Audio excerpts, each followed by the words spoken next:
Al mirar la historia de América del Norte, surge una pregunta intrigante. ¿Por qué los españoles dejaron de avanzar hacia el norte y los franceses abandonaron Luisiana en su búsqueda de expansión? La respuesta se puede resumir en una palabra: comanches. Originalmente parte de la tribu Shoshone, los comanches eran cazadores-recolectores que habitaban la vasta región de la Gran Cuenca, en el oeste de los Estados Unidos. A finales del siglo XVII, todo cambió con la llegada de los caballos. Esta nueva habilidad de montar transformó a los comanches en maestros de las llanuras, redefiniendo por completo su cultura y su fuerza militar. Con los caballos bajo su control, los comanches rápidamente se convirtieron en una de las fuerzas más poderosas de América del Norte.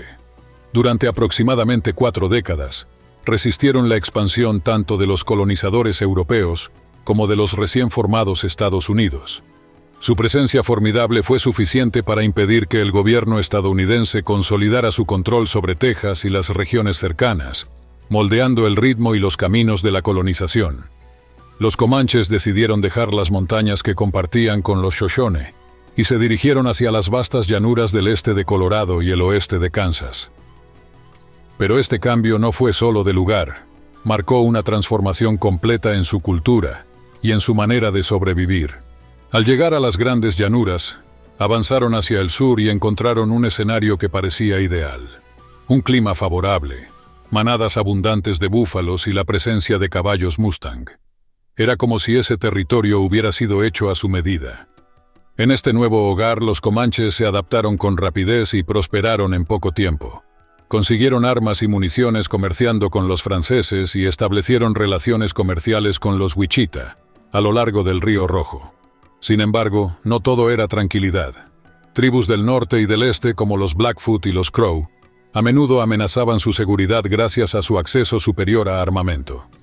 A pesar de estos desafíos, los comanches siguieron forjando su propio destino, consolidándose como una fuerza impresionante en las llanuras. Los comanches, conocidos por su increíble habilidad con los caballos y su profundo conocimiento de la tierra, conquistaron una enorme franja de las llanuras del sur de Estados Unidos, abarcando gran parte de lo que hoy es Texas. Este territorio se conocía como la Comanchería, un símbolo de su dominio y poder. Curiosamente, el nombre Comanche proviene del idioma Ute y significa algo así como enemigo, o más precisamente, el que siempre quiere pelear conmigo.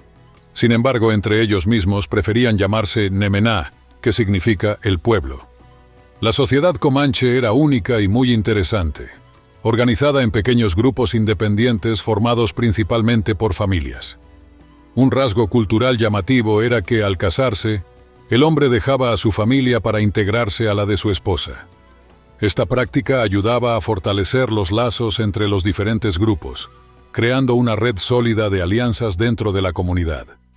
Para los comanches, los búfalos eran mucho más que solo alimento. Eran la base de todo, desde ropa hecha con cuero hasta materiales esenciales para construir refugios. Los búfalos estaban profundamente conectados con la vida y la cultura de este pueblo. Pero lo que realmente revolucionó su forma de vivir fue el caballo. Con él, los comanches lograron una movilidad extraordinaria, siguiendo las migraciones de los rebaños de búfalos con gran eficiencia y destacándose tanto en la cacería como en los combates. Los caballos también representaban estatus y riqueza, además de ser clave en el comercio. La habilidad de los comanches para montar era impresionante. Desde niños aprendían a cabalgar y desarrollaban técnicas tan avanzadas que ganaban el respeto incluso de otras tribus. En el ámbito político, los comanches mantenían una estructura igualitaria. Cada grupo tenía líderes específicos para tiempos de paz y de guerra, pero el papel más importante solía ser el del jefe civil, elegido con base en el consenso de la comunidad. A principios del siglo XVIII, los comanches comenzaron a asentarse en el territorio que hoy conocemos como Texas. Su llegada no pasó desapercibida y rápidamente generó tensiones con las tribus locales, especialmente con los apaches. Tras años de conflictos, los comanches salieron victoriosos, obligando a los apaches a retroceder hacia regiones más al sur. Uno de los episodios más destacados de esta rivalidad ocurrió en 1758, cuando alrededor de 2000 comanches, apoyados por aliados de otras tribus, atacaron y destruyeron una misión española en el río San Sabá, que había sido construida para los apaches. El ataque fue devastador, dejando 8 muertos, incluidos 2 sacerdotes, y dejó claro el poder militar de los comanches. Los españoles intentaron responder. Bajo el mando del coronel Diego Ortiz Parrilla, lanzaron una expedición para vengarse, pero sufrieron una derrota humillante en 1759 en las orillas del Río Rojo. Este fracaso obligó a la corona española a cambiar de estrategia. En lugar de luchar, optaron por buscar la paz, tratando de firmar tratados y ofrecer regalos. Sin embargo, los apaches seguían siendo un problema constante, lo que complicaba los esfuerzos diplomáticos. No fue sino hasta 1785 que los españoles decidieron adoptar un enfoque más directo, negociando dentro de la propia comanchería.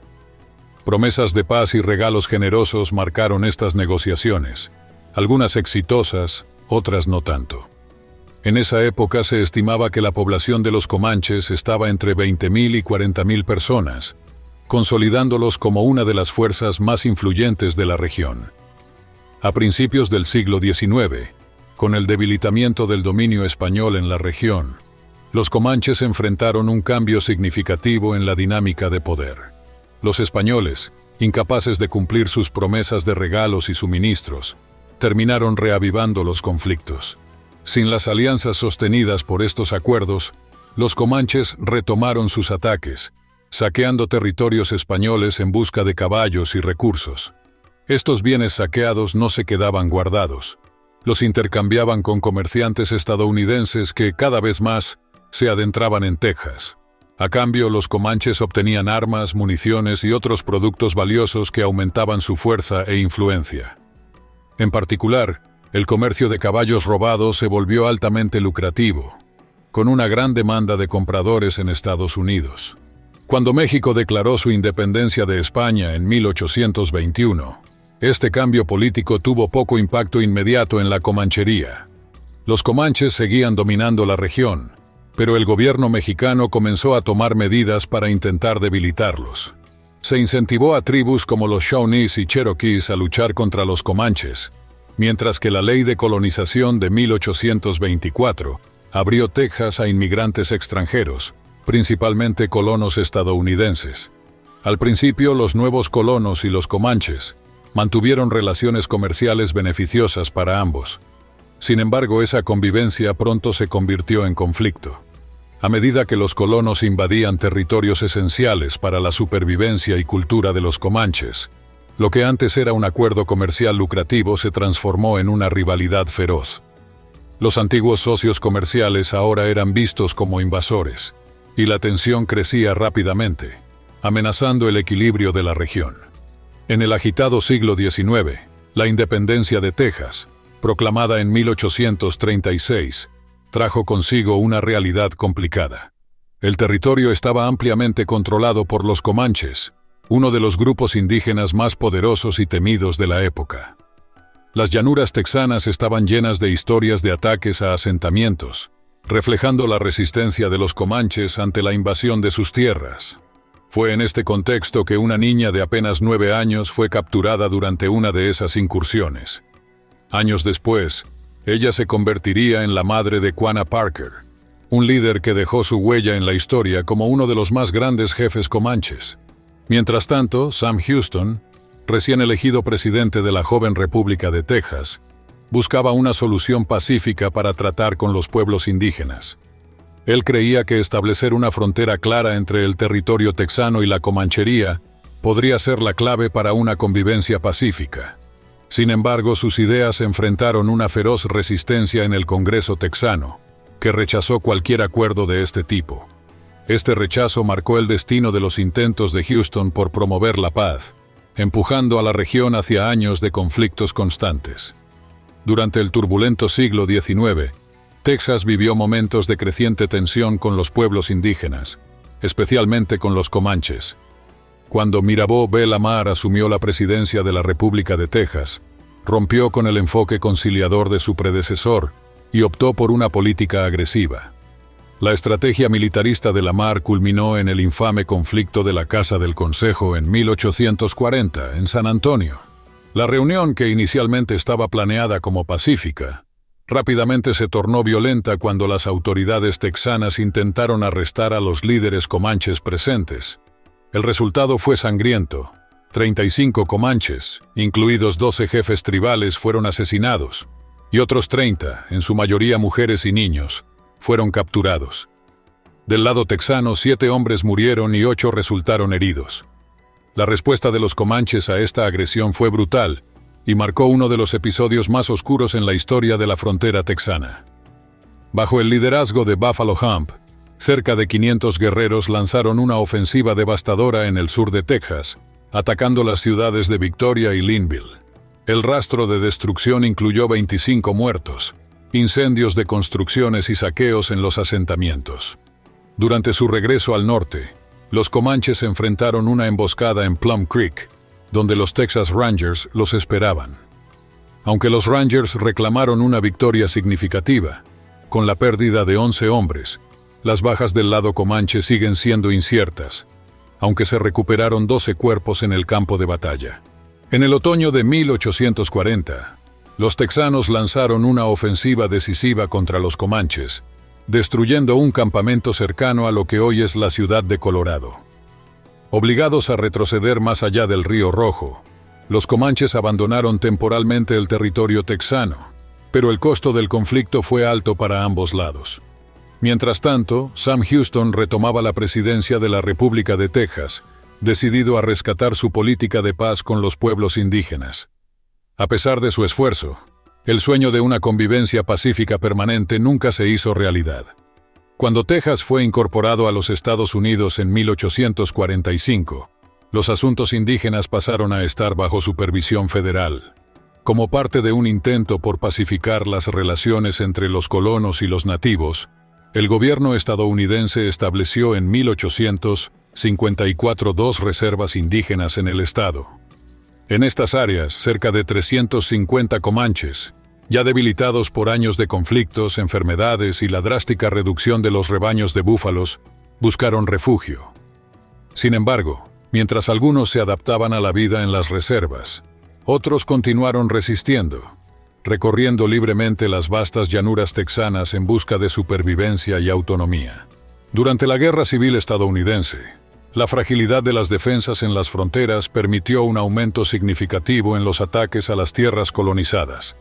Con el fin del conflicto, el gobierno de Estados Unidos buscó restablecer el control, reforzando las fortificaciones fronterizas y retomando negociaciones con las tribus indígenas de las llanuras. Estas iniciativas tenían un objetivo claro: facilitar la expansión de los colonos mientras confinaban a los pueblos nativos en territorios delimitados.